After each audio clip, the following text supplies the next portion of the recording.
हरे राम राम राम हरे हरे, हरे कृष्ण कृष्ण कृष्ण हरे हरे, हरे राम राम राम हरे हरे, हरे कृष्ण कृष्ण कृष्ण हरे हरे, हरे राम राम राम हरे हरे, हरे कृष्ण कृष्ण कृष्ण हरे हरे, हरे राम राम राम हरे हरे, हरे कृष्ण कृष्ण कृष्ण हरे हरे. अवधूत चिंतन श्री गुरुदेव दत्त. नमस्कार श्रोते हो, आपणा सर्वांचे ज्ञानमंजरीच्या या सदरात खूप खूप स्वागत. आज आपला ज्ञानमंजरीचा 9वा भाग. आपण आज कौरव सेनेचा पात्र परिचय आणि युद्धाची विस्तृत ओळख करून घेणार आहोत. मागच्या ज्ञानमंजरीच्या 8व्या पुष्पात पांडव सेनेतील युयुधात, विराट राजा, ध्रुपद, चेकिता, काशीश्वरू, अभिमन्यू आणि द्रौपदीचे पुत्र यांची ओळख करून घेतली व तसेच शक्तिपाताचाही या विषयाशी असलेला संदर्भ जाणून घेतला.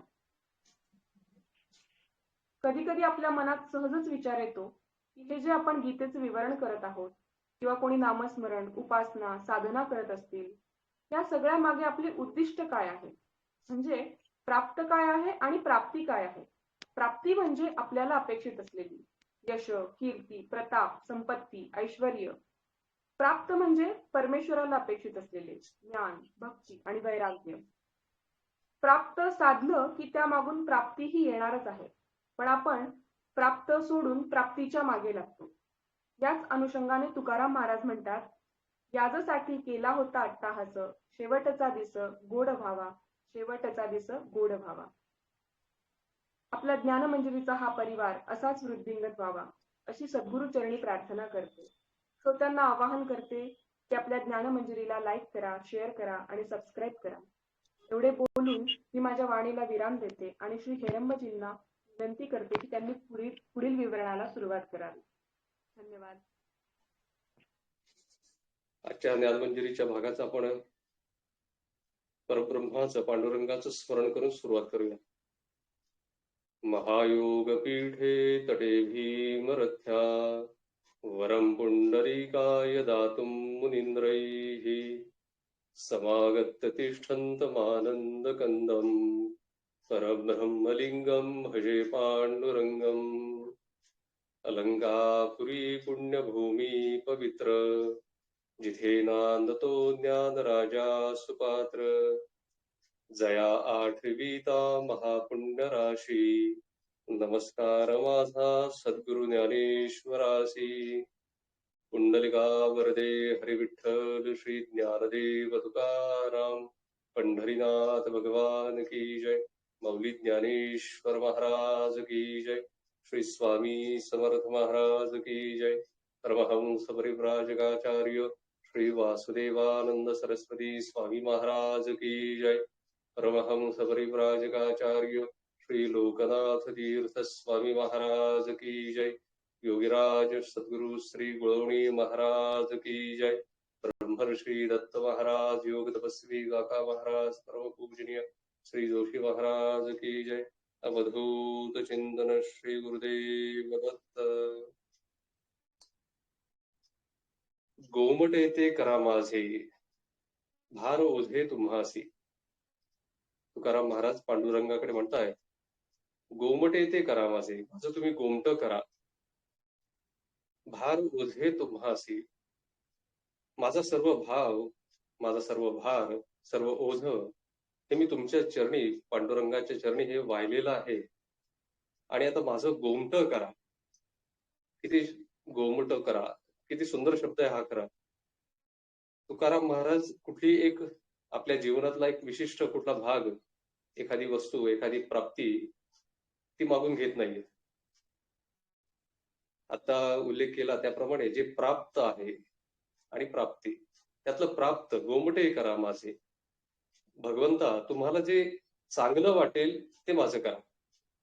माझं शेतच पिकू द्या, माझ्या एका फ्लॅटचा दुसराच फ्लॅट होऊ द्या, माझी बायको नीट वागू द्या, मला मुलांचं शिक्षण होऊ द्या, जीवनातल्या अशा कुठल्या बाजूची मागणी इथे भगवंताकडे पांडुरंगाकडे ते करत नाही. तर गोमट करा. गोमट करा याच्यामध्ये सर्वार्थाने सर्व मग प्रपंच असेल, परमार्थ असेल आणि तुकाराम महाराजांची विरक्ती आणि त्यांचा जर स्वभाव पाहिला तर त्यांनी परमार्थाचंच हे मागणं केलेलं आहे. गोमटे हे करा. इथे भार ओझे तुम्हासी. सर्व जो भार आहे तो पांडुरंगावर, देवावर त्यांनी घातलेला आहे. आणि मग आपलं जे विहित कर्म आहे ते आपलं करत आहे. फार मोठा आपल्यासाठी हा एक उपदेश आहे. सर्व भार परमेश्वरावर वाहून चिंता जी आहे ती परमेश्वराच्या पायी वाहून आपण आपल्याला प्राप्त जे कर्म, विहित कर्म, आपल्या वाट्याला आलेलं कर्तव्य हे करत राहणं आणि त्यातूनच आपलं गोमटं होणार आहे. आणि म्हणून गीता त्यामध्ये कर्मयोग जो आहे तो हाच सांगतोय की निष्काम भावनेने कर्म करा. हे जे ओझं टाकलेलं आहे ह्या ओझ्यामध्ये शरणागती आहे. संपूर्ण ओझं हे पांडुरंगा चरणी, देवाच्या चरणी वाहिलेलं आहे. याचाच अर्थ पूर्ण शरणागत भावाने हे कर्म आहे. हे जे ओझं आहे ते दुसऱ्याचं आहे का? तर बिलकुल नाही. हे जे ओझं आहे, हा जो भार आहे तो माझाच आहे. माझ्याच पूर्व कर्माचं त्याला संचित आणि त्या संचितातलं प्रारब्ध असा त्याचा भाग, त्याचा ओझं त्याच्या माझ्या डोक्यावर आहे. आणि हा सर्व पांडुरंगाच्या चरणी अर्पण करून आपण आपलं आयुष्य जगायचंय. आणि तसंच तुकाराम महाराज म्हणतात. हे जे कर्माचं ओझं आहे त्याला संचित म्हटलेलं आहे. आणि संचितातला जो भाग या आयुष्यामध्ये फेडायचा आहे, भोगायचा आहे, त्याला प्रारब्ध म्हटलेलं आहे.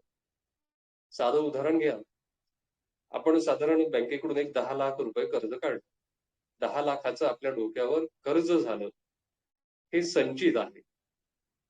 हे संचित काय एकदम फेडायचं नाहीये. त्याला दर महिन्याला त्याला एक EMI बांधून दिलेला आहे बँकेने. या महिन्यात 25,000, पुढच्या महिन्यात 25,000, त्याच्या पुढच्या महिन्यात 25,000. असं दर महिन्याला एक 25,000 रुपये फेडायचे. म्हणजे 10 लाख हे संचित झालं. आणि या महिन्याचं माझं प्रारब्ध किती आहे? तर ते 25,000 आहे. अर्थात या जन्माचं प्रारब्ध. पण होतं काय? एका बाजूला आम्ही 10 लाख कर्ज काढले, 25,000 करत आम्ही फेडतोय. पण दुसऱ्या बाजूला पुन्हा पुन्हा त्या बँकेतून नवीन कर्ज आम्ही डोक्यावर वाढवून घेतोय. आणि त्यामुळे ते 10 लाखाची रक्कम काही कमी होत नाही. तसंच हे संचित जे आहे त्या संचितामध्ये आम्ही नवीन क्रियामान निर्माण करतो. आता जे कर्म करतोय, हे जे कर्म आहे त्यातून निर्माण होणारं फळ जे आहे भोगायचंय ते त्यामध्ये त्याची भर घालतोय. आणि त्यामुळे आमचं क्रियमान काही कमी होत नाही. एका बाजूला प्रारब्ध भोग सुरूच आहे, परंतु त्यात क्रियमाणाची भर पडते आणि त्यामुळे संचितामध्ये वाढ होते. आता यामध्ये जी ऋण, याला ऋण म्हटलेलं आहे, याच्यामध्ये 5 ऋण ही महत्वाची. माता पित्यांचं ऋण, ऋषींचं ऋण, देवाचं ऋण, समाजाचं ऋण आणि देशाचं ऋण. यापैकी देशाचं ऋण आहे, समाजाचं ऋण आहे, ते आपण फेडत असतो, ते कदाचित कमी होत असेल. समाजाचं ऋण आपण फेडतो ते दानाच्या स्वरूपामध्ये. मग त्यामध्ये अन्नदान असेल, द्रव्यदान असेल, वस्तुदान असेल, वेगवेगळ्या रूपाने आपण ही दान करावीत, जेणेकरून समाजाचं ऋण हे फिटलं जातं. मग अन्नदान असेल, उन्हाळ्यामध्ये पाण्याचं पाणपोई घालणं हे सुद्धा दान आहे, पाण्याचं दान आहे. द्रव्यदान, एखादा गरजू असेल त्याला वेळेला मदत करणं आहे. रक्तदान आहे. वेगवेगळी दान आहेत की ज्यामुळे समाजाचं आपला जो भार आहे तो समाजाचं ऋण जे आहे ते आपण फेडू शकतो. द्रव्यदान केल्यामुळे आपण जे कमावतोय ती द्रव्य शुद्धी होते. आणि म्हणून असं म्हटलेलं आहे शास्त्रामध्ये की आपण जे कमावतो त्यातलं किमान 3% तरी दान करावं. आज 3% सहज शक्य नसेल. आपण आपला देवाशी करार करावा की मी बाबा या महिन्यात माझे 20,000 रुपये मला मिळतात, त्यातले मी 1% देईल. 20,000चे किती झाले?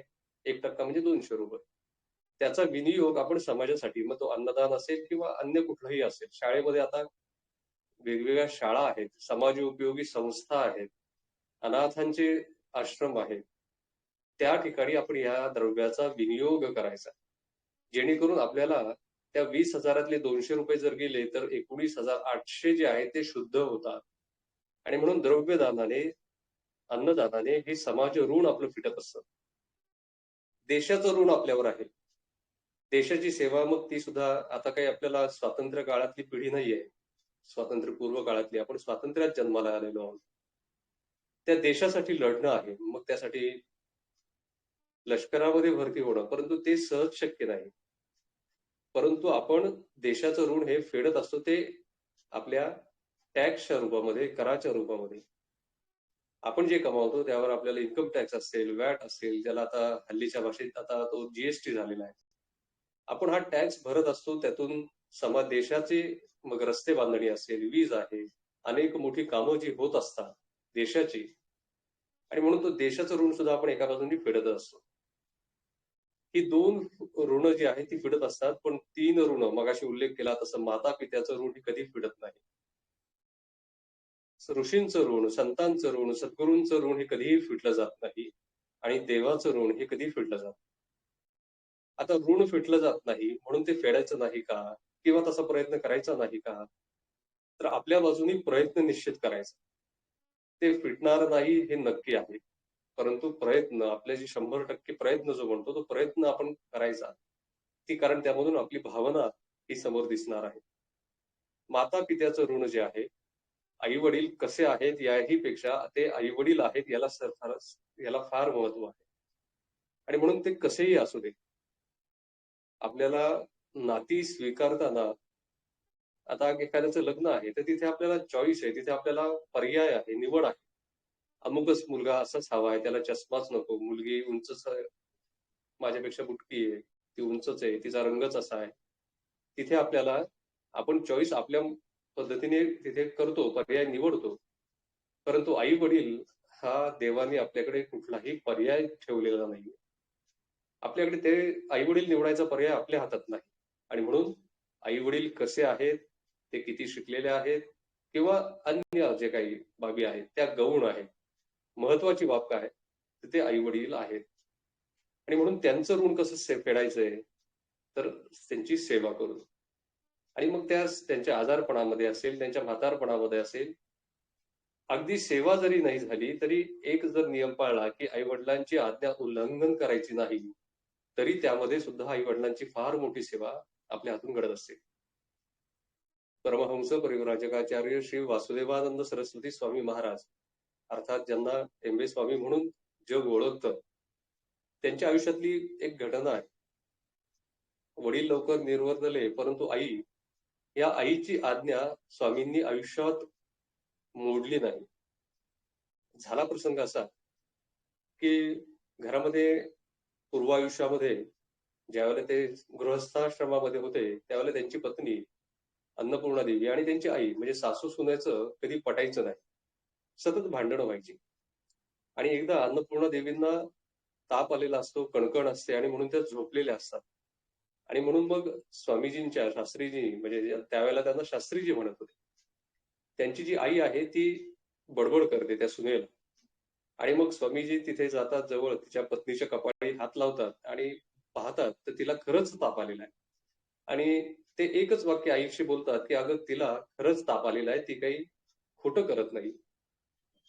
पण एवढ्यावरून सुद्धा आपण आईला उलट उत्तर दिलं, यासाठी स्वामींनी पुढे चांद्रायण व्रत केलेलं आहे. ते पाप जे आहे माथ्याला लागलेलं ते निरसन व्हावं म्हणून चांद्रायण व्रत केलेलं आहे. आता हे चांद्रायण व्रत ज्यांनी गुरुचरित्र वाचलं असेल त्याच्यात त्यांना ती कल्पना आहे. चांद्रायण व्रतामध्ये पौर्णिमेला कला जी आहे पूर्ण ती 16 चंद्राची कला, आणि मग ती एक एक कला रोज कमी होते, ती अमावस्येला चंद्र दिसत नाही. तसं एक एक घास अन्नाचा कमी कमी करायचा. पौर्णिमेला फक्त 15 घास अन्न खायचे. त्यानंतर दुसऱ्या दिवशी एक घास अन्न कमी करायचा, त्यानंतर एक घास कमी करायचा, फक्त 14, 13, 12 असा एक एक घास कमी करत करत अमावस्येला फक्त एक घास अन्न खायचं. आणि नंतर परत प्रतिपदेला एक घास, अमावस्येला तर पूर्ण उपवास, आणि प्रतिपदेला एक घास, द्वितीयेला 2, असं परत एक एक घास अन्न वाढवायचं. असं महिनाभर फक्त काही घासांवर अन्न ती गुजराण करायची. अशा व्रतांमध्ये त्या काळी, आता हल्ली व्रत हे कुणी करत नाही, परंतु या काळामध्ये या व्रतामध्ये अनेक वेळेला जीवाशी प्राणाशी सुद्धा गाठ पडते. परंतु आईला एक वाक्यामध्ये आपण उलट उत्तर दिलं, यासाठी स्वामींनी चांद्रायण व्रत केलेलं आहे. यावरून आपण आई वडिलांची महती किंवा त्यांची आज्ञा उल्लंघन का करू नये याचा फार मोठा वस्तुपाठ आपल्याला या स्वामींच्या चरित्रामधून, प्रसंगामधून दिसतो. पुढे दत्त महाराज कवीश्वर आहेत, की त्यांनी आयुष्यभर स्वतः वयाची कितीतरी वर्ष उलटल्यानंतर सुद्धा जोपर्यंत वडील आहेत, तर वडिलांसमोर ते कधीही बसले नाही. वडिलांसमोर कायम उभे, हात जोडून, हात बांधून उभे. त्यामुळे आपल्या या पूर्वासुरींनी जे आपल्याला आई वडिलांचे सेवा कशी करायची किंवा त्यांची आज्ञा कसं उल्लंघन करू नये, त्यांचा मान सन्मान कसा करावा याचा एक वस्तुपाठ दिलेला आहे. आणि म्हणून यांच्या ह्या माता पित्यांचा जो वस्तुपाठ आहे त्यामध्ये सेवा आणि त्यांचा आज्ञा उल्लंघन न करणे यातून त्यांची जे ऋण आहे ते फिटत असतात. देव ऋण आहे, हे देव ऋण सुद्धा फिटत नाही, परंतु मग त्यासाठी नित्य नामस्मरण करणं. देवाची आपल्याला जन्म मिळालाय, त्याचा जो श्वास आहे तो श्वास आपला परमेश्वराच्या इच्छेने सुरू आहे, हे स्मरण ठेवून नित्य नामस्मरण करणं, यातून देव ऋण फिटत असतं. आणि शेवटचं आहे ते ऋषी ऋण. त्यामध्ये आपण ऋषी, संत, सद्गुरू यांचं ऋण.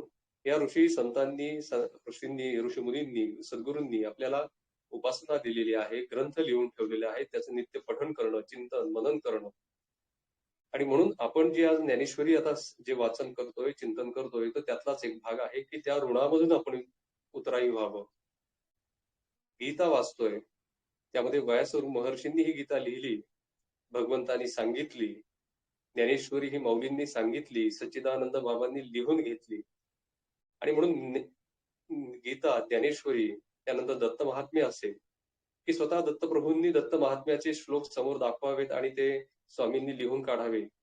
म्हणजेच या तिन्ही ग्रंथामध्ये भगवंत त्या ग्रंथाचा कर्ता आहे आणि जे ऋषी जे आहेत, ते मुनी जे आहेत, हे त्याचे लेखनिक आहेत. आणि म्हणून असे हे जे ग्रंथ वाचन मनन करणं, याच्यामधून देवऋण सुद्धा फिटलं जाते. कारण ही देववाणी आहे, गीता आहे, ज्ञानेश्वरी आहे, ही देववाणी आहे.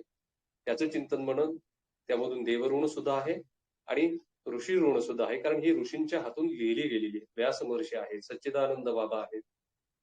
आणि म्हणून अशा या ज्ञानेश्वरीचं चिंतन मंथन आपण करत आहोत. त्यात आपण मागच्या 2 भागामध्ये कौरवांकडे आणि पांडवांकडे कोण कोण योद्धे आहेत त्यांची आपण ओळख केली. मागच्या भागात आपण पांडवांचे योद्धे पाहिले आणि आता आपण कौरवांकडे, हा दुर्योधन जो आहे तो दुर्योधन सैन्यामध्ये कोण कोण आहेत याची ओळख आपल्या द्रोणाचार्यांना, गुरु जे आहेत त्या द्रोणाचार्यांना करून देतो. पांडवांकडे कोण कोण आहेत आणि आता तो आपल्याकडे म्हणजे कौरवांकडे कोण कोण आहेत याचा उल्लेख करताना मूळ गीतेमधला 7वा 8वा श्लोक आहे. अस्माकं तु विशिष्टाये तान निबोध द्विजोत्तम नायका मम सैन्यस्य संज्ञार्थं तान ब्रवीमिते.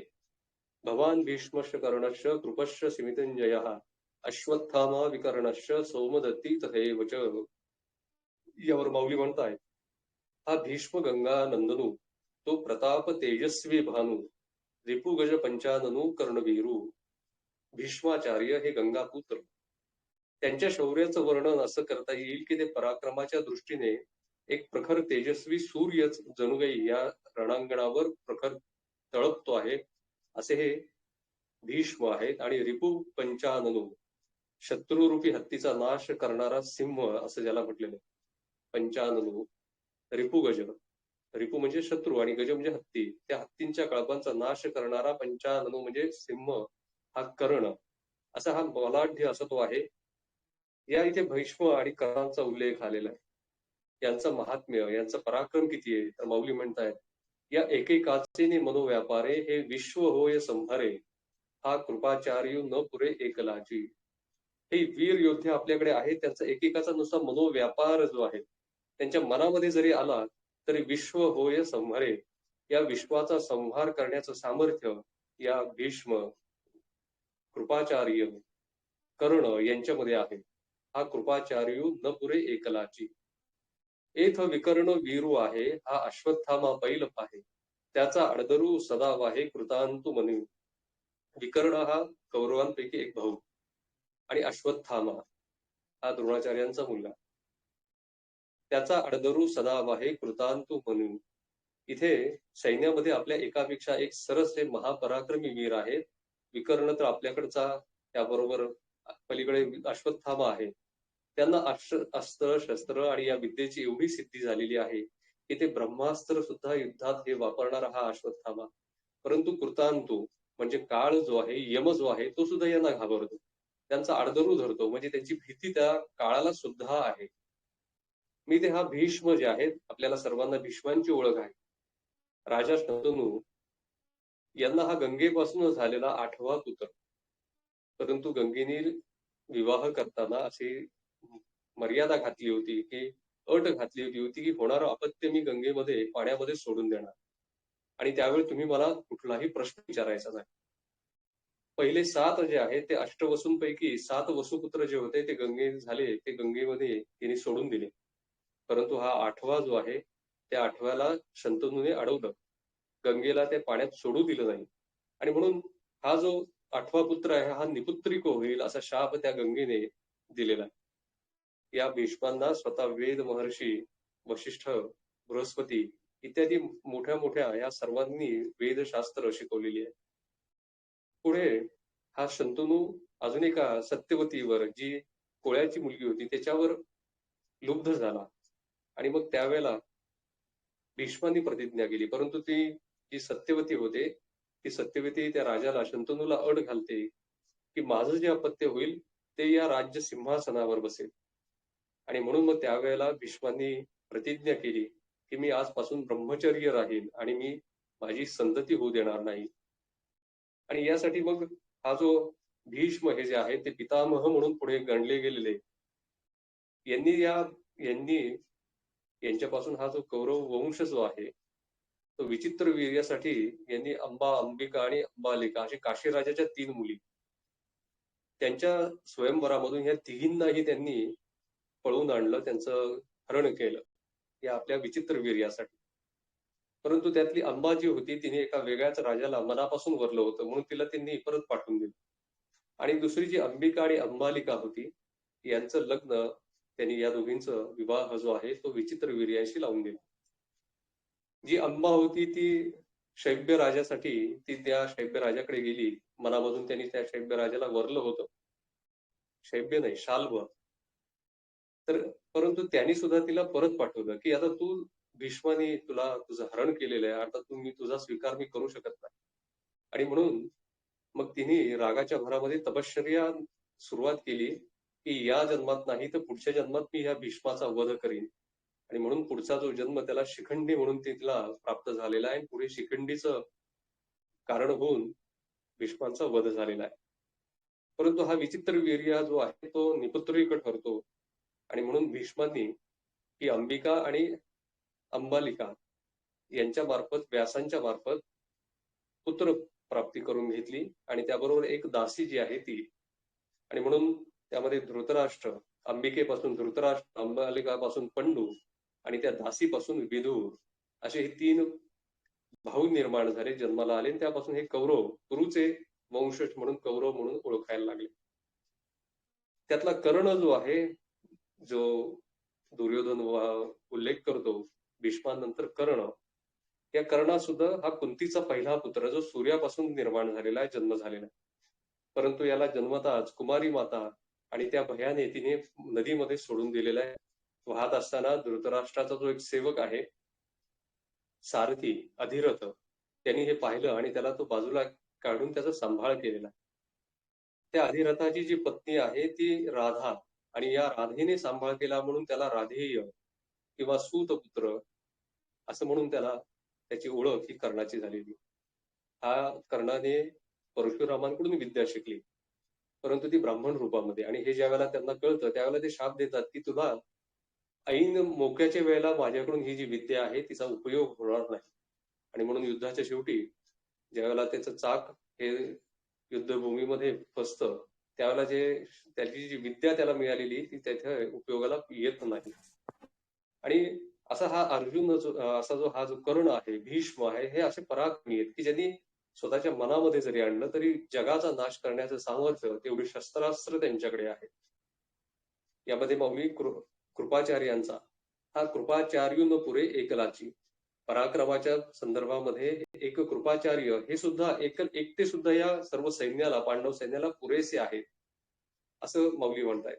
कृपाचार्य हे कृपी आणि कृपाचार्य असे दोघे बहीण भाऊ. पांचाळ देशामध्ये शरद्वान या ऋषींचा मुलगा, त्या शरद्वानांचं तप जे भंग करण्यासाठी इंद्राने एका अप्सरेला पाठवलं. आपण कायम इंद्राचा उल्लेख किंवा इंद्राचा संदर्भ हा कायम असाच आलेला आहे की पृथ्वी लोकावर, मृत्यू लोकावर तप वाढायला लागलं की त्या इंद्राचं आसन डळमळीत होतं. कारण आणि मग जो तप करणार आहे तो इथे इंद्रपदावर बसतो की काय अशी त्याला शंका निर्माण होते. आणि मग ते तप भंग करण्यासाठी हा इंद्र कोणाला तरी अप्सरेला हा पाठवत असतो. आणि मग त्या अप्सरेला पाहून या ऋषींचं जे आहे शरद्वान ऋषी, त्यांचं वीर्य गळतं, ते एका बेटावर, गवताच्या बेटावर पडतं. आणि मग त्याच्यातून कृप आणि कृपी अशी दोघं जुळे निर्माण होतात. आणि हे कृपाचार्य शास्त्रास्त्र विद्येत पारंगत. आणि द्रोणाचार्यांच्या पूर्वी हे कृपाचार्य हे कौरव पांडवांचे गुरु होते. आणि म्हणून असे हे कृपाचार्य यांचा सुद्धा उल्लेख इथे दुर्योधन आवर्जून करतोय. हे चिरंजीव आहेत, चिरंजीवांमध्ये यांचं गणना केलेली आहे. त्यानंतर अश्वत्थामा, पुढे मौली म्हणताय, अन्येच बहवा शूरा मदर्थे तक्त जीविताः नाना शस्त्र प्रहरणा सर्वे युद्ध विशारदाः. अश्वत्थामा जो आहे, त्यानंतर हे जे अन्य इतके बहु असे शूर आहेत, वेगवेगळे शूर आहेत, ते मदर्थे तक्त जीविताः, माझ्यासाठी हे आपला स्वतःचा प्राण सुद्धा द्यायला तयार आहेत. सिमिंतीन जयो सोमदत्ती ऐसे आणिकही बहु आहाती जयाच्या बळामिती धाताही नेणे. जे शस्त्रविद्या पारंगत मंत्रावतार मूर्त हो का जे अस्त्र जास्त्र येथूनही ऋणी.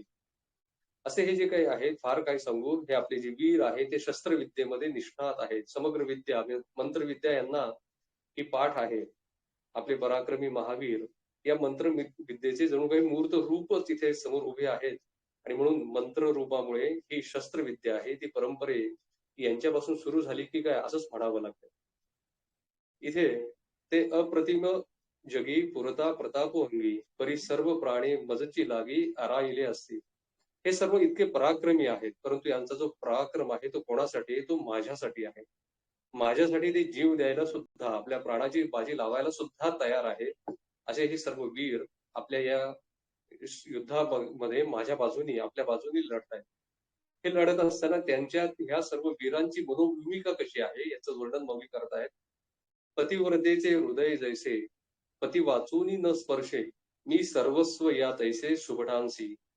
एखादी पतिव्रता स्त्री आहे, तिच्या पतिव्रतेच्या मनामध्ये परत पुरुषाचं चिंतन कधी ती करत नाही. ती कायम आपल्या पतीच्या चिंतन करत असते. त्याप्रमाणे हे जे वीर आहेत, हे जे योद्धे आहेत, हे योद्धे सतत माझं चिंतन करतात. कशासाठी? तर हा माझा विजय व्हावा, कौरवांचा विजय व्हावा, दुर्योधनाचा विजय व्हावा असं त्यांच्या मनात सतत आहे. त्यांच्या मनामध्ये माझ्याविषयी ही आपुलकीची, आदराची भावना आहे. मी सर्वस्व यात ऐसे. हे सुभट आहे, पराक्रमी आहे. आणि म्हणून एवढा पराक्रम हा तो कशासाठी करतायत? तर माझ्यासाठी करतायत. आमुचिया काजाचे नि पाडे देखती आपले जीवित थोकडे ऐसे निरवधी चोखडे स्वामी भक्त.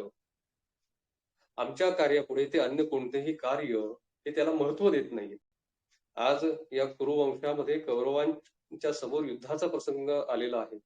आणि म्हणून ते युद्ध जे आहे ते महत्वाचं आहे. त्यांनी आपली सर्व कामं ही बाजूला ठेवलेली. त्यांचे राजे आहेत, ते त्यांचं राज्य आहे, तिथले त्यांचा जो कारभार आहे तो त्यांनी बाजूला ठेवला. तिथे त्यांनी इतर मंत्रीगणांची नेमणूक केली, परंतु ते स्वतः इथे युद्धाला उभे आहेत. का? तर आपल्या बाजूनी, आपल्या आमुच्या काजाचे निपाडे देखती आपले जीवित थोकडे, आपलं जीवन सुद्धा त्यांनी ते तुच्छ मानलेलं आहे. असं ऐसे निरवधी चोकडे स्वामी भक्त. स्वामी भक्त आहेत ते. आपल्याशी त्यांची निष्ठा, या कौरवांशी त्यांची निष्ठा आहे. झुंजती कुळकणी जाणती कळे कीर्तीस जिती हे बहु असो क्षात्र निधी येथून या. हे जे युद्धातले चातुर्य यांना सर्व माहीत आहे. व्यूहरचना कशी करावी, कुठल्या युद्धाला कुठलं अस्त्र केव्हा वापरावं, हे जे चातुर्य यांना एक चातुर्य आहे, हे कौशल्य आहे, हे यांना अवगत आहे. आणि त्या कौशल्याने यांची कीर्ती ते मिळवत आहे. आतापर्यंत त्यांनी अनेक युद्ध लढली असतील आणि हे आपल्या चातुर्याने, युद्ध कौशल्याने त्यामध्ये आपल्या कीर्तीमध्ये त्यांनी भर घातलेली आहे. फार काय सांगावं. क्षत्रियांचा जो धर्म आहे, क्षत्रिय धर्म, क्षात्र नीती ही माझ्या वीर पुरुषांपासूनच जणू काही उत्पन्न झालेली आहे असं मानायला हरकत नाही. ऐसे सर्वापरी पुरते वीर दळी आमुते, आता काय गाणू याते अपार हे. असांचं किती मी यांचं वर्णन करावं, हे वर्णन सुद्धा अपुरं आहे असं हा दुर्योधन आपल्या द्रोणाचार्यांना हे सांगतो. आणि मग पुढे सुरुवातीला तो पांडवांचं वर्णन करतोय सैन्याचं, आता आपल्या सैन्याचं वर्णन झालंय आणि आता तो आपल्या या दोन्ही सैन्यांची तुलना एकमेकाशी करतोय. गीतेमधला 10वा श्लोक आहे पहिल्या अध्यायातला. अपर्याप्तम तत् अस्माकं बलम भीमाभिरक्षितम, पर्याप्तम तु इदमम एतेषां बलम भीमाभिरक्षितम. आपलं जे सैन्य आहे ते अमर्याद आहे. आता 2-3 भागामध्ये उल्लेख केलेला आहे. औक्षणी हे जे काही माप आहे, हे जे काही गणित आहे, त्यामध्ये तितके पटीने 11 औक्षणी सैन्य हे कौरवांचं आहे आणि 7 औक्षणी पांडवांचं आहे. 4 औक्षणी सैन्य हे जास्त आहे, ते अपर्याप्त आहे, अमर्याद आहे. असे अमर्याद असलेलं आणि ह्याचे संरक्षण कोण करते? भीष्म करतात. कारण हे सेनापती आहेत भीष्म कौरवांचे. आणि म्हणून भीष्मांनी रक्षण केलेले हे आमचं सैन्य अजिंक्य आहे. आणि भीमाने रक्षण केलेले पांडवांचे सैन्य हे जिंकण्याला फार सोपं आहे, त्यांच्यात पराक्रम नाहीये असं तो म्हणतोय खरं आवेशाने. मग यावर माऊली म्हणताय, वरी क्षत्रिया माझी श्रेष्ठू, जो जगजेठू असे सुबटू, त्या दळवेपणाचा पाटू भीष्मासी पै. सेनापती पदाचा अधिकार भीष्मांना दिलेला आहे, पितामह भीष्मांना. आणि पितामह भीष्म हे ज्ञानवृद्ध आहेत, तपोवृद्ध आहेत, वयोवृद्ध आहेत, क्षत्रियांमध्ये श्रेष्ठ आहेत, जगामधील सर्व योद्ध्यांमध्ये ते अनुभवी आहेत. आणि अशा अनुभवी योद्ध्याकडे आपलं सेनापती पद आहे, त्यामुळे आपला विजय हा निश्चित होणार. आणि समोरचं पांडवांचं सैन्य आहे, त्यामध्ये तो कोण आहे? त्याचा सेनापती जो आहे तो ते कोणी रक्षण केलेलं आहे? तर भीमाने केलेलं आहे. भीम हा भीष्मांच्या समोर अगदी लहान आहे, असे इथे तो तुलना करतोय. आता याचे बळ गवसले, ते दुर्ग जैसे 50 येणे पाडे थेकुले लोकवय. पितामह भीष्मांनी ते सेनापती असल्यामुळे आपल्या सर्व सैन्याला बळ, सामर्थ्य आणि तो आत्मविश्वास सर्व सैन्याला आलेला आहे. कारण आपले भीष्माचार्यांच्या आपण झेंड्याखाली, त्यांच्या नेतृत्वाखाली आपण लढतो आहे, असा अनुभव त्यांच्याकडे आहे. त्यामुळे आपला विजय हा निश्चित होणार असा हा आत्मविश्वास कौरव सैन्याकडे आलाय असं मौली म्हणतात. हे संरक्षण त्यांनी विशिष्ट व्यूहरचना केलेली आहे आणि त्यामुळे हे सर्व सैन्य सुरक्षित आहे. हे कसं आहे? तर दुर्ग जैसे 50 एखादा किल्ला असावा, तो बांधलेला चारी बाजूनी तटबंदीने सुरक्षित, त्याप्रमाणे हे भीष्मांनी हे सैन्याची रचना अशी केलेली की जणू एखादा अभेद्य किल्ला असावा, त्याप्रमाणे हे सैन्य आहे. आधीच समुद्र पाही. आता या सैन्याचं वर्णन माऊली करताना दृष्टांत देत आहे. आधीच समुद्र पाही, तेथ दुवाड पण कवणा नाही, मग वडवा नळू तैसा याही विरजा जैसा. कठीणपणा तो नातरी प्रलय बंधी महामातू, या दोघा जैसा संघातू, तैसा हा गंगासुतू सेनापती. गंगासुत म्हणजे भीष्म सेनापती. या 2 वेळांमध्ये माऊलीने एकच दृष्टांत दिलाय. दृष्टांत अशासाठी की ही जी कौरवांची सैन्य आहे ती अमर्याद आहे, त्याला सागर म्हटलेलं आहे. आणि हा सागर त्याला म्हटला तरी संकटांना तिथे काही कमी नाही. त्यामुळे हा सागर पार करणं हे फार मोठं जिकरीचं काम आहे. जमिनीवरील युद्धापेक्षा सागरी युद्ध हे फार कठीण. आणि म्हणून इथे या युद्धाचं काठिण्य दाखवण्यासाठी समुद्राचं वर्णन, त्याचा दृष्टांत इथे माऊली दिलाय. आणि याहीपेक्षा आकाशातलं युद्ध हे त्याही पेक्षा कठीण. पांडवांचं सैन्य थोडं आहे, कौरवांचं मोठं आहे.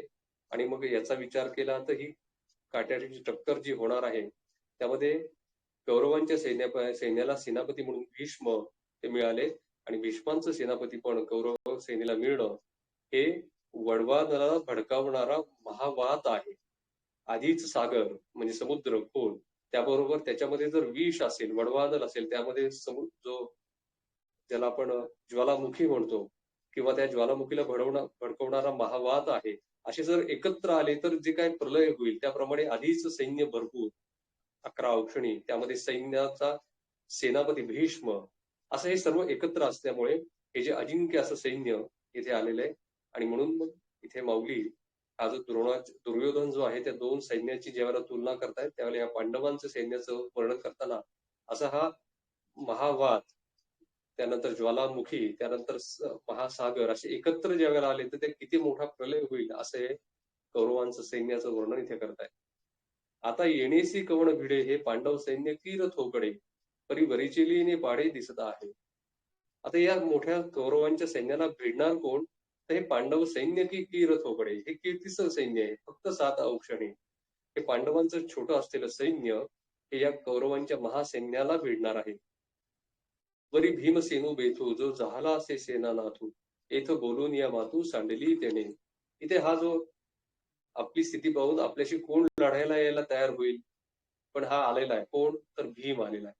कोणी आला तर त्याचा आमच्या समोर टिकावं लागणार आहे का? तर बिलकुल नाही. पांडवाचं सैन्य हे वरपांगी मोठं वाटत असेल तरी ते लहानच आहे. पांडव सैन्याचे नेतृत्व, त्याचं संरक्षण पद हा तो दांडग्या प्रकृतीचा जो भीम आहे त्या भीमाला दिलेला आहे. आणि मग त्यांनी तिथे हा इथे मौली म्हणताय की दुर्योधन इथे तो विषय सोडून देतो. भीमाचा ज्यावेळेला विषय येतो, ऐसे बोलून या मातू सांडिली त्याने. आता विषय त्यांनी सांडिली बोलू माते, ती जी मात आहे, ती जी गोष्ट आहे ते आता वर्णन करायचं हा दुर्योधन इथे थांबवतोय. मग पुढचा 11वा श्लोक आहे. अयनेषु च सर्वेषु यथा भागमवस्थिताः भीष्ममेवाभिरक्षन्तु भवन्त सर्व एवहि.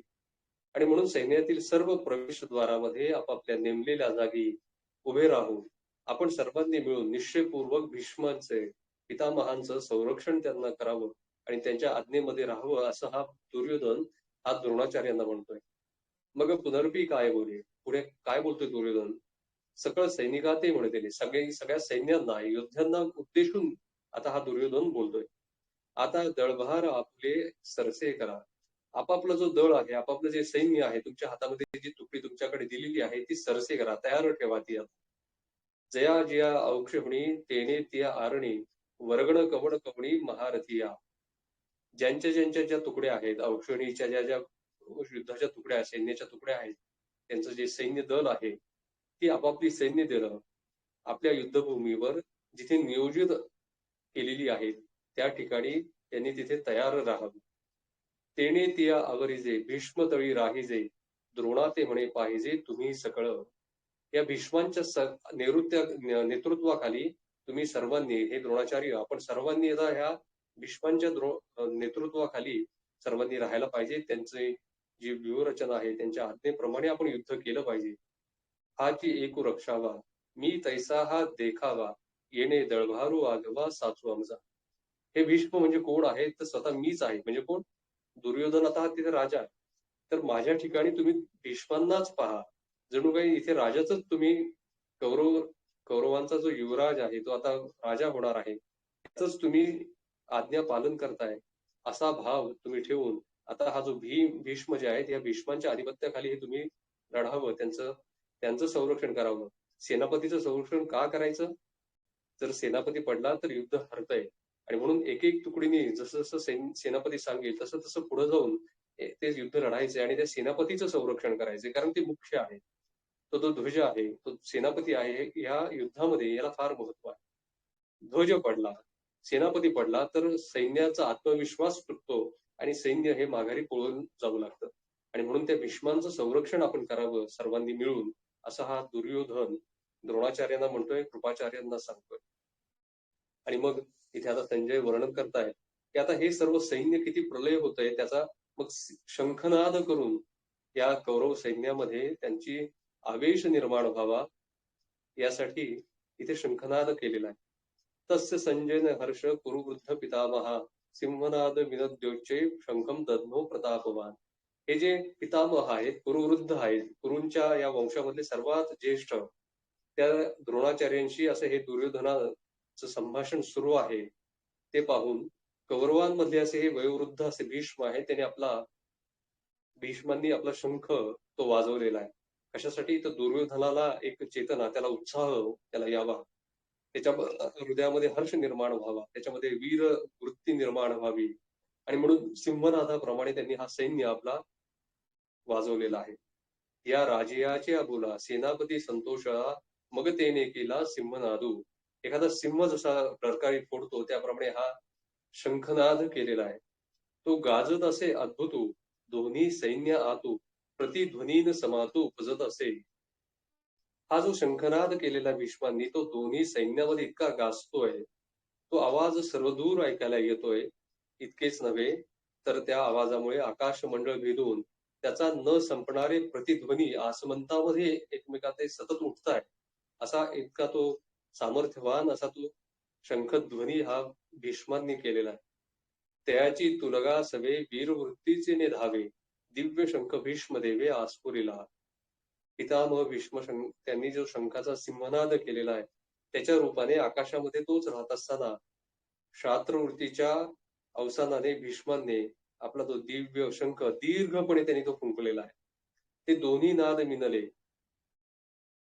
तेथे त्रैलोक्य बधिरभूत जाहले, जैसे आकाशक पडले त्रिकोनिया. या सिंहनादामुळे, या शंखनादामुळे काय झालंय तर त्रैलोक्य सुद्धा बधीर झालेलं आहे. जणू काही आकाश, इथे आता माऊली एक एक उपमा द्यायला सुरुवात करतायत, दृष्टांत देत आहेत. हे इतकं भयानक हा शंखनाद होता की जणू काही आकाश तुटून पडावं असा तो दोघांचा सिंहनाद होतोय. घडघडीत अंबर उचंबळ सागर, शोभले चराचर कापत असे. अंबर सुद्धा गडगड आहे, त्याचे थरथर थरथर थरथर कापायला लागलं आकाश. उचंबळाला सागर, सागर सुद्धा उचंबळाला, त्याला भरती आली. शोभले चराचर, चराचर हे घाबरायला, शोभले, त्यांची चळपिचळ झाली. कापत असे आणि भीतीने हे चराचर सुद्धा कापायला लागले. तेने महाघोष गजरे, दुमदुमताती गिरकंदरे, तव दळाबाजी रणतुरे आस्फुरली. असे हे महाघोष गर्जनांनी पर्वतांच्या दऱ्या खोऱ्यांमधून, गुहांमधून त्या आवाजांचे स्वर घुमू लागले.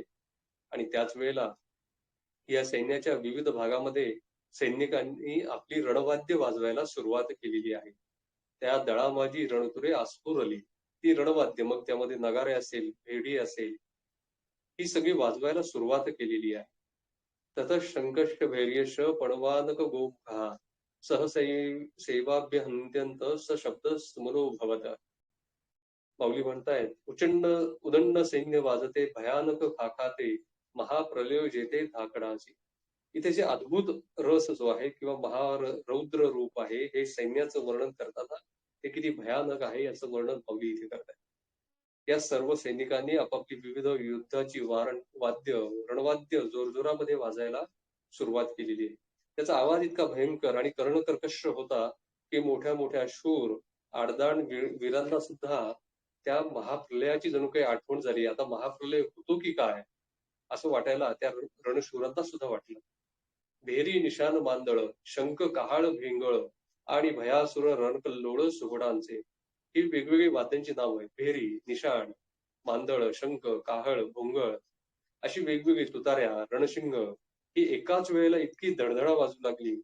आणि त्यामध्ये ते रणवीर जे आहे त्याचा रणकल्लोळ, म्हणजे त्यांनी सुद्धा मोठमोठ्या घोषणा द्यायला सुरुवात केलेली आहे. आवेशी भुजा त्रहाटिती विसणेले हाका देती, जेत महामद भद्र जाती आवर्तीना. युद्धाच्या आवेशाने दंड थोपटायला केलेली, त्यांचे दंड स्फुरायला लागले, बाहुस्फुरण पावायला लागलाय. कधी एकदा युद्धाला सुरुवात होते आणि आम्ही शस्त्रांचा वापर करतोय असा मोठा आवेश हे सैन्य जे आहे ते आता चवताळायला सुरुवात झालेली आहे. एकमेकांना मोठ्या मोठ्याने घोषणा देऊ लागलेला आहे. सैन्यातील मोठे मोठे उत्तम हत्ती सोंडा वर करून करून ती गर्जना करू लागलेले आहे, चित्कार करू लागलेले. ते आता बेफाम व्हायला लागले. ते एखादा हत्तीला बळजबरीने आता त्यांना अंकुशजानी त्यांना आवरून धरलेले आहे. एवढा मोठा गलबल सुरू झालाय की तो हत्ती जे घोडे आहेत ते केव्हा एकदा तुटून पडतील समोरच्या सैन्यावर, इतकी त्यांना आता ते फुरफुरायला लागलेले आहे. ते भेडांची कवड मातू, काचया फेर फिटतो, तेथे तचकला कृतांतू अंगणे गे. हे जे महाभारतातलं युद्ध आहे ते शौर्य, पराक्रम, धैर्य, विजयश्री या सर्वस्वांच्या आहुतीचा हा महारण संग्राम आहे. आणि तो तिथे भेकडांना काय स्थान, का भेडांची कवड मातू, इथे भेडांचं म्हणजे भेकडांचं इथे काम नाही. काचया केर फिटतो, त्यांचा कच खाणारे मन जे आहे, जे तिथे घाबरले, ते कचरा वाऱ्याने उडून जावा त्याप्रमाणे बाजूला फेकले गेले. जरी एवढं सैन्य जरी असेल त्यामध्ये कच खाणारे आहेत. एवढा जेव्हा कल्लोळ सुरू झाला, ज्यावेळेला त्याच्यामधले जे घाबरणारे, जे कच खाणारे होते, ते कचरा एखादा उडून जावा वाऱ्याने, त्याप्रमाणे तिथून ते घाबरट जे सैन्य होतं ते बाजूला फेकलं गेलं. जेणे दचकला कृतांतो अंगणे गे. हे दृश्य पाहून जणू काही यमाला सुद्धा धाक बसला आणि त्याला स्वतःचे कोसळणारे शरीर आवरता आले नाही. म्हणजे जणू काही ते यमाला सुद्धा भोवळ आली, तिथं मूर्छा आली. इतकं हे भयानक वर्णन इथे मौखी करतायत. एका उभयाची प्राण गेले, चांगाचे दात वैसले. त्याच्यामध्ये जे घाबरट होते ते उभयाचे उभं राहता राहता ते मेले. त्यांचा तिथं प्राण गेला. चांगाचे दात बैसले, जे दातखीळ बसली अनेकांची. विरोधाचे दादुले हिवताती. थरथर कापू लागले. हिव म्हणजे थंडी. थंडीने आपलं शरीर कापतं. त्याप्रमाणे त्यांचे थरथर कापू लागले. जे आणि त्यातले वीर जे होते ते मात्र मोठ्या मोठ्याने घोषणा करतात. ऐसा अद्भुत बंबाळू ऐकोनी ब्रह्मा व्याकुळू देव म्हणती प्रलय काळू ओढवला आजी. अशा प्रकारचा तो तुतार्या, नगारे, रणशिंगे, ढोल, शंख यांचा जो आवाज आहे, तो थरकाप उडवणारा अद्भुत आवाज, तो अगदी ब्रह्मदेवाच्या सुद्धा कानी पडतो. आणि त्यावेळेला तो सुद्धा व्याकुळ झाला. का बरं व्याकुळ झाला असेल? अरे मी एवढ्या कष्टाने ही सर्व सृष्टी निर्माण केली, पण आता त्या सृष्टीचा विनाश जणू काही जवळ आलेला आहे. तो प्रलय काल जणू काही जवळ आलेला आहे, अशी चिंता त्या ब्रह्मदेवाला पडली. आपण सुद्धा एखादी कृती, आपली एखादी आपण निर्मिती करतो, तर तिचा नाश आपल्याला पाहवत नाही. आणि म्हणून तो ब्रह्मा सुद्धा तिथे व्याकुळ झालाय. आणि मी एवढ्या कष्टाने ही जी सृष्टी, ही वेदांच्या आधार घेऊन निर्माण केली, हे माझं अपत्य आहे, ही सृष्टी म्हणजे. आणि आता तिचा जणू काही काळ जणू आला, तिचा सर्व काळ, सर्व नाश जवळ आलेला आहे. म्हणून तो ब्रह्मदेव सुद्धा व्याकुळ झालेला आहे. आता हा देव म्हणते प्रलय काळू ओढवला आजी. सर्व देवांना सुद्धा चिंता पडली की आता प्रलय काल जो आहे तो आज आज ओढवलेला आहे की काय. आणि म्हणून असा हा या रणवाद्यांचं वर्णन, या योद्ध्यांचं वर्णन, हे जे दोन्ही सैन्य आहे ते किती भयानक आहे, यावरून आपल्याला रणांगणावर असलेले जे वर्णन आहे, त्यावर असलेली त्यावेळची परिस्थिती जी आहे, ती परिस्थिती किती भयानक असेल, ह्याचं वर्णन आपल्याला इथे मौली अगदी शब्दशः करून देतात. आणि मग आता श्वेते हरे युक्ते पहती नंदने स्थितो माधव पांडव शैव दिव्यो शंख प्रदधनू. आता त्यामध्ये भीष्मांनी, द्रोणाचार्यांनी शंख वाजवले. आता इकडे पांडव, त्यांच्या समोर जे आहे ते पांडव. पांचजन्य ऋषिकेशो देवदत्तम धनंजय पौंड्रम दद्मो महाशंकम भीमकर्मा वृकोदरा. मग ह्या सैन्यांची, हे जे सर्व युद्धे आहेत त्यांची एक एक सैन्य आहे, शंख आहे. आणि या प्रत्येक शंखाचं एक एक त्यांनी आपापलं नाव दिलेलं आहे. हे नाव कशासाठी? आपली एखादी वस्तू असते बघा, आपले सुद्धा लहानपणी खेळायच्या वस्तू असतात, भावले असतात, आपण त्यांना काहीतरी नाव दिलेलं असतं. शास्त्रामध्ये सुद्धा आपण एखादी देवता, जरी एखादं मंदिर बांधलं, तर एखाद्या देवता बसवायची असेल, एखादी स्थापन करायची असेल, तर त्या देवतेचं सुद्धा मुंज करतात, तिचं नामकरण करतात, त्याचे संस्कार करतात. त्या देवतेला काही एक विशिष्ट नाव दिलं जातं. शंकराची मंदिरं अनेक असतील, परंतु त्या एकेका मंदिराचं, एकेका तिथल्या शंकराचं एक एक नाव असतं. त्र्यंबकराज किंवा त्र्यंबकेश्वर, रामेश्वर, ही त्या देवतांची, तिथल्या त्या अधिष्ठाती देवतांची ती नावं असतात. आणि म्हणून कुठलंही मंदिर ज्यावेळेला बांधलं जातं, त्या देवाचं सुद्धा नाव. तसं योगशास्त्रामध्ये ज्यावेळेला हठयोगामध्ये आपण जे महायोग साधनेसाठी आसन वापरतो, त्या आसनाला सुद्धा एक विशिष्ट नाव दिलं जातं. ते आपल्या पुरतं ठेवायचं असतं. आणि म्हणून आपल्या ज्या वस्तू आपण जे वापरतो, त्यांची नावं त्यांना दिली आणि त्या नावाने जर त्यांना हाकारलं, त्यांना पुकारलं, तर निश्चितपणे आपला त्याचं सहकार्य मिळत असतं. आणि म्हणून हे जे शंख जे आहेत, हा प्रत्येकाचा एक एक वेगवेगळा शंख आहे. त्या शंखाची सुद्धा एक एक त्याची एक इतिहास आहे. काही काही शंखांचा पांचजन्य आहे, देवदत्त आहे. देवदत्त धनंजय, धनंजय म्हणजे अर्जुन. त्या अर्जुनाचा जो शंख आहे त्याचं नाव देवदत्त. राजसूय यज्ञाच्या वेळेला अर्जुनाने असंख्य राजांना जिंकून आणलं. आणि मग जिंकून आणल्यानंतर या यज्ञासाठी फार मोठी खंडणी त्यांनी द्रव्य हे त्यांच्याकडून एकत्र केलं. आणि म्हणून धनंजय असं नाव त्याचं पडलंय त्या अर्जुनाचं. आणि मग निवात कवच जे आहे त्यांच्याबरोबर युद्ध करताना हा देवदत्त शंख हा इंद्राने अर्जुनाला दिलेला आहे. याचा जो नाद आहे, तो शंखनाद जो आहे तो इतका अद्भुत होता की त्या नादाने सुद्धा सैन्य पळून जायचं. आणि म्हणून तो शंख तो आहे, तो अर्जुन त्याचा शंखनाद करत असतो. पौंड दद्मो महाशंखम भीमकर्मा गोदरहा. हिडंबासूर, बकासूर, जटासूर, असे कीचक, जरासंध, असे राक्षस कुळांचा नाश करणारा हा जो भीम जो आहे, त्या भीमाने केलेलं हे काम जे आहे तितकंच मोठं आहे, म्हणून त्याला भीमकर्मा, प्रचंड काम करणारा, प्रचंड कार्य करणारा, म्हणून त्याला त्याचं एक विशेषण भीमकर्मा पडलेले. आणि ह्या भीमाच्या पोटामध्ये आमच्यामध्ये जठराग्नी असतोच असतो, परंतु या भीमाच्या पोटामध्ये वृक नावाचा एक वेगळा अग्नी तो असायचा. आणि म्हणून त्या भीमाची जी भूक जी आहे ती भूक फार मोठी होती. आणि म्हणून त्याचा आहार सुद्धा तितकाच होता. आणि आहार जास्त असल्यामुळे त्याचं बल जे आहे, त्याची शक्ती ती सुद्धा त्याच पटीमध्ये असायची. आणि म्हणून ज्यावेळेला ह्या भीमाला वृकोदर असं नाव आहे, आणि या वृकोदराचा जो शंख आहे तो सुद्धा तसाच आकाराने मोठा पौंड्र नावाचा शंख जो आहे, तो पौंड्र नावाचा भीमाचा शंख आहे. त्यानंतर धर्म, भीम आणि अर्जुन हे तिघे कुंतीपुत्र. आणि मग नकुल आणि सहदेव आहे, त्यांच्याकडे सुघोष म्हणजे चांगला घोष करणारा. त्यानंतर मणिपुष्पक असे 2 शंख हे या पांडवांचे, नकुल आणि सहदेवांचे आहेत. त्यानंतर पांचजन्य शंख जो आहे हा प्रत्यक्ष भगवंताचा आहे. पांचजन्य हा राक्षसाचा वध ज्यावेळेला भगवंतांनी केला, तर हा पांचजन्य राक्षस शंखाच्या रूपामध्ये राहत असायचा. आणि मग देवाने एवढी मोठी कुंकर मांडली की त्याच्यातून त्या राक्षसाचा वध झाला. आणि मग नंतर तो शंख जो आहे, तो पांचजन्य शंख हा देवाने आपल्याकडे ठेवलेला. आणि म्हणून असे हे शंख वेगवेगळे, या प्रत्येकाचा नाद वेगळा असतो.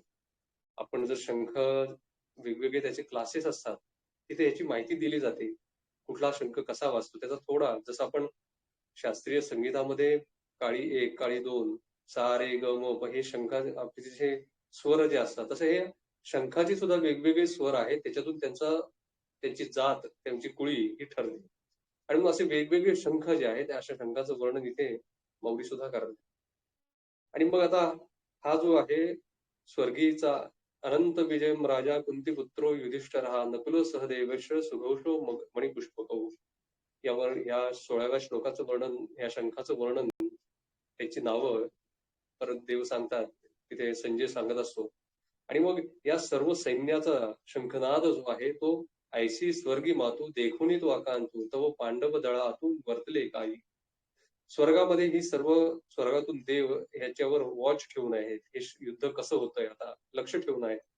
हा जो आकांत आहे तो स्वर्गापर्यंत पोहोचलेला आहे. आणि मग आता पांडव दळामध्ये काय चाललेलं आहे त्याचं वर्णन संजय करतात. आता हे पांडव सैन्याचं वर्णन करताना संजय म्हणताय, हो का निजसार विजयाचे, की ते भांडार महातेजाचे, जेथ गरुडाचे जावळीचे कातले चारी. अर्जुनाचा जो रथ आहे त्या रथाचं वर्णन इथे मौली करायला सुरुवात करतायत. मौली आता पांडवांकडे वळलेली.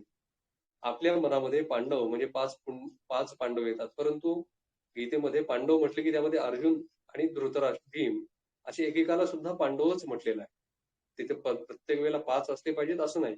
तर जिथे पांडव म्हटले तिथे अर्जुन सुद्धा आहेच आहे. आणि म्हणून या गीतेमध्ये कृष्ण आणि अर्जुन याशिवाय अन्य कुणी या गीतेमध्ये, या युद्धामध्ये शेवटपर्यंत टिकलेला नाही. संजय हा वृत्त निवेदक आहे, तो एक भाग्यवान आहे याकरता की ज्याला व्यासांनी आपली कृपा केलेली आहे.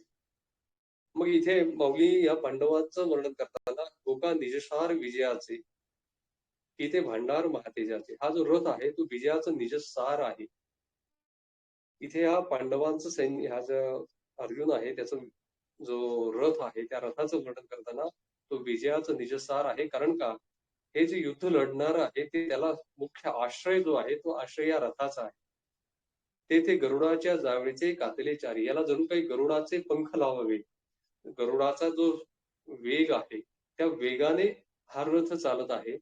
आणि त्या वेगाने, कारण या सैन्यामध्ये, युद्धामध्ये वेळेला जो एक मिनिट आहे तो महत्वाचा आहे. आणि त्यामुळे त्या रथाचा वेग आहे तो फार तिथं महत्वाचा ठरतो. आणि मग तो वेग कशासारखा आहे, अर्जुनाचा रथ जो आहे त्याचा वेग किती आहे, ते गरुडाचा, की ते भांडार महातेजाचे, जिथे गरुडाचे जावळीचे कातले चारही, सर्व पक्षांमध्ये वेगाने उडणारा म्हणून जो हा गरुड आहे, त्या गरुडाची गती असलेले हे 4 घोडे असलेला तो रथ आहे.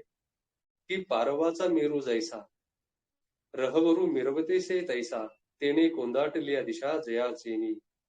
मेरू पर्वत आहे, जो सोन्याचा जणू काही मेरू पर्वत इथे उभा केलेला आहे. आणि त्या मेरू पर्वताला पंख फुटावे त्याप्रमाणे हा रथ जो आहे तो संचार करतो. इतका तो प्रचंड आहे, तो दिव्य आहे. तेथे तेजे कोंदाटलिया दिशा ज्याचेही. ज्याचं तेज आहे त्यामुळे दाही दिशा या कोंदून गेलेल्या आहेत, उजळून गेलेल्या आहेत, त्याच्या तेजाळून गेलेल्या आहेत. त्याच्यातून जो प्रकाश पडतोय, इतका तो दिव्य रथ आहे. कारण का? याचं कारण मौली सांगतायत. जेथ अश्ववाहकू आपण वैकुंठीचा राणा जाण, त्या रथाचे गुण काय वर्ण. अहो, ज्या रथाचा सारथी प्रत्यक्ष वैकुंठाचा राणा भगवान श्रीकृष्ण आहे. आणि मग अशा रथाचं वर्णन करावं तरी कसं? त्याला शब्द सुद्धा अपेरे आहेत, पुरेसे नाही. मग ध्वजस्तंभावरी वानरू, तो मूर्तिमंतू शंकरू, सारथी शार्ंगधरू अर्जुनेशी. हा रथ असा आहे की त्या रथाच्या जो ध्वजस्तंभ आहे त्या ध्वजस्तंभाचं संरक्षण करण्यासाठी कोण उभा आहे? तर प्रत्यक्ष मूर्तिमंत शंकरू, वानरू, म्हणजे प्रत्यक्ष हनुमानाच्या रूपामध्ये असलेले प्रत्यक्ष महादेव तिथे या ध्वजस्तंभाचं वर्णन, त्याचं संरक्षण करतायत. मगाशी जो मी उल्लेख केला की युद्धामध्ये ध्वजाला फार महत्व आहे. ध्वजाचं महत्व, ध्वज पडला की युद्ध हरलं, आणि म्हणून त्या ध्वजाचं संरक्षण फार करावं लागते. सेनापतीचं संरक्षण करावं लागते. म्हणून कुरुक्षेत्रावर हे युद्ध होत असताना काही दिवस आधी हे कृष्ण आणि अर्जुन हे यमुनेच्या काठी फिरायला जात आहेत. त्यावेळेला प्रश्न असा पडतोय, त्यावेळेला थोडासा अर्जुनाला आपली जी धनुर्विद्या आहे त्या धनुर्विद्येचा अभिमान हृदयामध्ये, मनामध्ये निर्माण होतो. आणि मग तो भगवंताला म्हणतो, हे भगवंता कृष्णा, पूर्वीच्या काळामध्ये, पूर्वीच्या युगामध्ये प्रभू श्रीरामांना लंकेला जायचंय, तर त्यावेळेला त्यांनी दगडांचा सेतू बांधला. ते एवढे मोठे धनुर्धर होते राम, तर त्यांनी बाणांचा पूल का बरं बांधला नाही? त्यांना ते का बरं शक्य झाले? त्यांना दगडाची पूल बांधण्याची काय आवश्यकता होती? त्यामुळे यावरून असं वाटतं त्या रामांची धनुर्विद्या ही थोडी कमीच प्रतीची होती, असं त्याला थोडा गर्व झाले. आणि हा जो गर्व जो आहे तो गर्वाचं हरण करावं म्हणून मग भगवंत एक लीला करतात. भगवंत म्हणतात, अरे अर्जुना, रामाचं सैन्य जे आहे ते धडधाकट बांध्याचं धिप्पाड होतं, आणि मग त्या धिप्पाड सैन्यामुळे हा जो बाणाचा पूल आहे तो कदाचित पडला असता, म्हणून तो तिथे दगडाचा पूल हा बांधावा लागला, दगड धोंडे. मग त्यावेळेला अर्जुनाला म्हटला की मी अशा कुठल्याही परिस्थितीत मी जेव्हा पूल बांधेल तो कोणालाशी टक्कर देण्याची तितक्या तयारीचा असेल, तेवढा सामर्थ्यवान असेल, असा मी बांधू शकतो, जो पूल रामाला बांधता आलेला नाही. मग त्यावेळेला भगवंत म्हणतात, श्रीकृष्ण म्हणतो, आपण एक काम करूया म्हणे. त्या सैन्यामधला अजूनही हनुमंत जे आहे ते चिरंजीव आहे, ते अजूनही आहेत. आणि तू एक बाणाचा इथे या यमुनेवर पूल तयार कर, आणि मग ते हनुमंत एकटे त्या पुलावरून जातील. बघूया आपण तुझ्या पुलाची ताकद किती आहे. आणि मग तिथे हनुमंताला बोलावणं श्रीकृष्ण आवाहन करतात. अर्जुन आपल्या धनुर्विद्येच्या साह्याने तिथे पूल तयार करतो, परंतु एक पहिलं पाऊल हनुमंताने टाकलं की तिथे तो पूल धाडकन कोसळतो. आणि म्हणून मग तिथे त्या अर्जुनाचा गर्व जे हरण जे आहे ते गर्व हरण होतं. तिथे तो अर्जुन आहे लज्जित होतो, तो धनुष्य टाकतो आणि भगवंताला शरण जातो. आता भगवंत दोन्ही बाजू सांभाळतात. आता जसा अर्जुनाला अहंकार होतोय, तो तोडण्यासाठी, तो कमी करण्यासाठी हनुमंताला बोलवलंय. आता हनुमंताला काही अहंकार होऊ नये म्हणून ते अर्जुनाला म्हणतात की अर्जुना, नाही, तू बाणाचा पूल पुन्हा बांध, आणि मग बघूया, आपण पुन्हा एक टेस्ट करूया. आणि मग पुन्हा अर्जुन बाणाचा पूल बांधतो. आणि मग तिथे हळूच भगवंत काय करतात, तर आपले जे सुदर्शन चक्र जे आहे ते सुदर्शन चक्र हे तिथे त्या पुलाला आधारासाठी खाली पाठवतात. आणि मग तो हनुमंत जे आहे ते हनुमंत त्या पुलावरून सहजपणे पार होतात. आणि मग तिथे हनुमंताचं आणि अर्जुनाची तिथे सख्य, तो तह घडवून आणतात. आणि मग ते हनुमंत सुद्धा प्रसन्न होतो अर्जुनावर की यार छान, तो पूल खूप ताकदीचा बांधलाय, तू माग काहीतरी वर माग. आणि मग त्यावेळेला अर्जुन मागून घेतो की मी ज्यावेळेला तुम्हाला बोलवीन त्यावेळेला मी एखाद्या युद्धामध्ये पुढे कधी गरज लागेल त्यावेळेला तुम्ही निश्चितपणे यावं. आणि म्हणून ज्यावेळेला हे युद्ध सुरू होणार असतं त्यावेळेला हनुमंताला आवाहन करून आपल्या युद्धाचे, आपले जे ध्वज आहे जो रथाचा, त्याचे संरक्षणाची जबाबदारी ही त्या हनुमंतावर, मारुती रायांवर ही टाकलेली आहे अर्जुनाने. आणि मारुती राया आपलं स्वरूप छोटं करून तिथे त्या ध्वजाची संरक्षणाची जबाबदारी ती सांभाळत असतात. आणि म्हणून इथे मौली म्हणतायत की असा हा जो रथ आहे की जो जिथे समोर वैकुंठीचा राणा सारथी घोड्याच्या लगाम हातामध्ये घेऊन बसलेला आहे, ज्या रथावर प्रत्यक्ष महादेव वानराच्या रूपामध्ये बसलेला आहे, अशा रथाचं वर्णन ते काय करावं? आणि असं हे वर्णन करताना हे प्रभूचं, हे भगवंताचं प्रेम आपल्या भक्तांशी किती आहे? माऊली म्हणतात, देखा नवल या प्रभूंचे अद्भुत प्रेम भक्ताचे, जे सारथ्यपणे पार्थाचे करतोय असे. एखाद्याच आजही आपण पहा, आपल्याला एखाद्याची गाडीचं सारथ्य करणं हे फार मोठं त्याला मान देण्यासारखं. आपण मला वाटतं काही कुठल्यातरी टाटा किंवा अशा कुठल्या तरी मोठ्या उद्योगपतींचा एक कथा, एक गोष्ट आपण ऐकलेली, की त्यांचा सारथी, त्यांचा जो चालक आहे, तो ज्यावेळेला जातात, म्हणजे त्याचं निधन होतं, तर त्यावेळेला त्यांच्या गाडीची जे सारथी स्वतः ते मालक करतात.